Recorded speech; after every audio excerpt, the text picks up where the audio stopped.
ലോകമിന്ന് ചർച്ച ചെയ്യുന്ന ഏറ്റവും വലിയൊരു സംഘർഷം, അതിന്റെയെല്ലാം കേന്ദ്രത്തിൽ ഒരു പേരുണ്ട്: ഇസ്രായേൽ.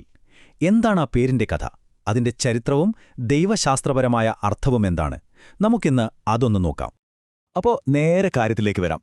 ഇന്ന് നമ്മൾ കാണുന്ന ഇസ്രായേൽ എന്ന രാജ്യം, അത് ബൈബിളിൽ പറയുന്ന ആ പുരാതന ഇസ്രായേൽ രാജ്യം തന്നെയാണോ?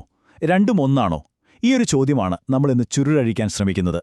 ഈ ഒരു രഹസ്യം മനസ്സിലാക്കണമെങ്കിൽ നമ്മൾ ആദ്യം തുടങ്ങേണ്ടത് ഇസ്രയേൽ എന്ന ആ പേരിൽ നിന്നാണ്.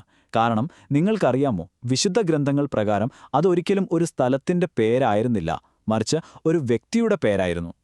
അതെ, യാക്കോബ് എന്ന പ്രവാചകന് ദൈവം നേരിട്ട് നൽകിയ പേരായിരുന്നു ഇസ്രായേൽ. അതിന്റെ അർത്ഥം ദൈവവുമായി മല്ലിടുന്നവൻ എന്നാണ്.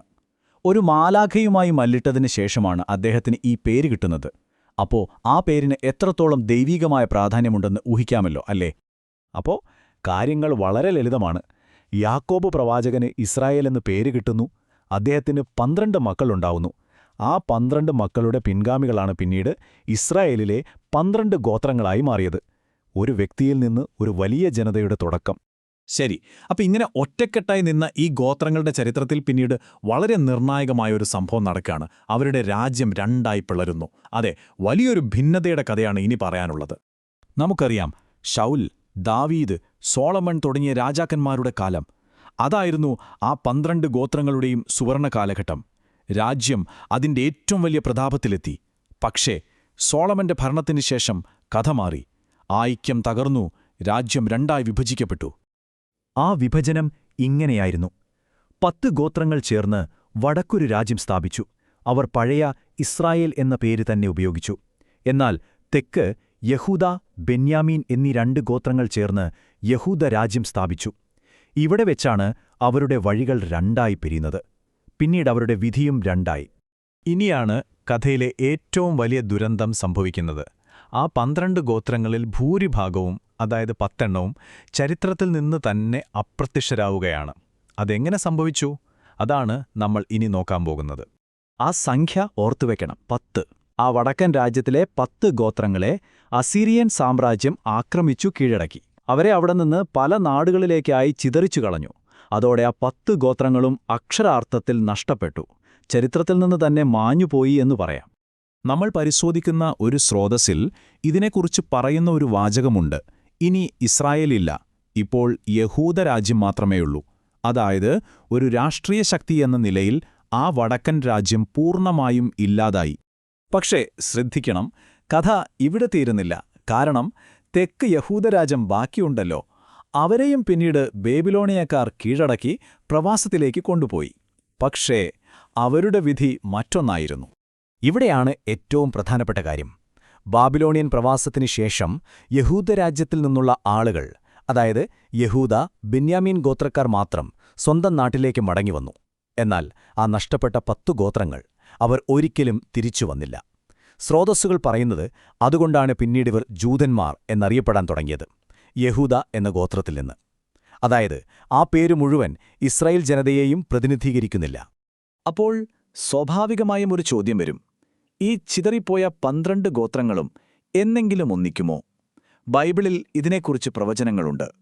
ആ പ്രവചനങ്ങളെ ഈ സ്രോതസ്സുകൾ എങ്ങനെയാണ് നോക്കിക്കാണുന്നത് എന്ന് നമുക്ക് പരിശോധിക്കാം.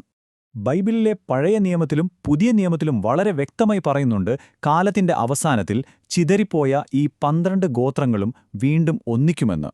വെളിപാട് പുസ്തകത്തിലൊക്കെ ഇത് പറയുന്നുണ്ട്. യേശുവിന്റെ മടങ്ങിവരവോടെ ആയിരിക്കും ഇത് സംഭവിക്കുക.